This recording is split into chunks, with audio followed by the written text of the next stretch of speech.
Welcome back to TMZ Live. For obvious reasons, things that have been said in D.C. and outside of D.C. lately, race is a huge issue in America, and you've heard the term race war thrown around. Well, a new documentary says it's already going on and has been going on for a while, and they've spoken to, in this, the documentary is called Race War, and they've spoken to a lot of people in law enforcement, outside of law enforcement, who are involved in this. And one of the people they've spoken to is a former LAPD sergeant.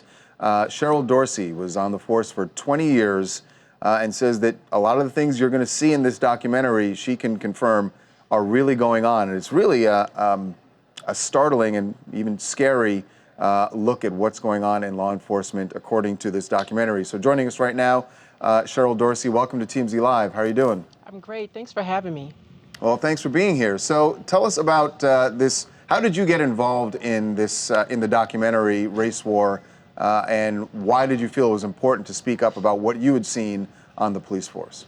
Well, I've been speaking my truth since 2013 with regards to relations between minorities and police officers. And so I started doing this because there was pushback for civilians. Police chiefs would say that you don't know what it is to be a police officer. You never wore the uniform. Well, I did for 20 years. And so I stand in the gap for those families. I corroborate and validate those things that they already know. I'm preaching to the choir when I talk about black people being racially profiled, when I talk about institutionalized racism. And what I say is that on most police departments, it's top down. And by top, I mean police chief down. We've got examples of that very recently with the incident in Chicago, with Timothy Loman being hired after having shot and killed Tamir Rice, and have a police chief say that he wanted to give Timothy a second chance when Tamir didn't have that. So I'm just validating the things that we're seeing real time. Cheryl, I think that something that critics would say of yourself and others who are speaking up in this documentary is why, and maybe you were, and that's why I'm asking you, but critics would say, we don't hear enough of this when police are on the force, that we want, look, we all know that there are, for the most part, cops are great, but there are bad cops, and what we need are the good cops to speak up about the bad cops while they're on the force, and not waiting until after they've retired. Well, part of the problem, so let me speak to me, because I retired in 2000, so I didn't just retire last week and decide I wanted to get some stuff off my chest. I started speaking in 2014 when Eric Garner, Mike Brown, Ezell Ford, and everything that happened after that happened. And so that's what prompted me to start speaking out and standing in the gap for families. As to officers who are still on the department, there's a price to pay, and there's no such thing as whistleblower protection. If you tell about things that are occurring, you run the risk of committing career suicide, and there's some people who are just not up for that task. Yeah, it is a tough situation. By the way, I wanted to ask you, you mentioned something about Chicago.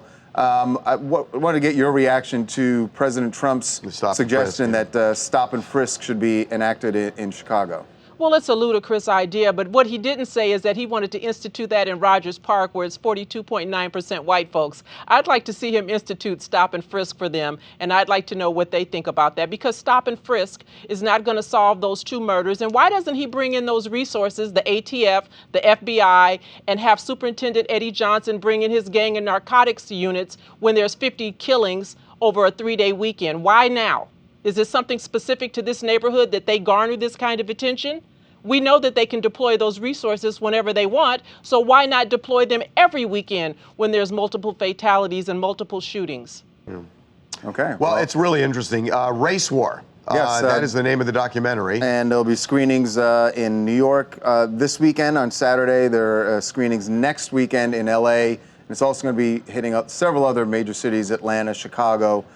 So if you can if you have an opportunity, it's really interesting, just the little bit of it I've seen. So I encourage people to check that out. Cheryl, thank you so much for being with us. Thanks, Cheryl. Thank you for having me. Really appreciate it.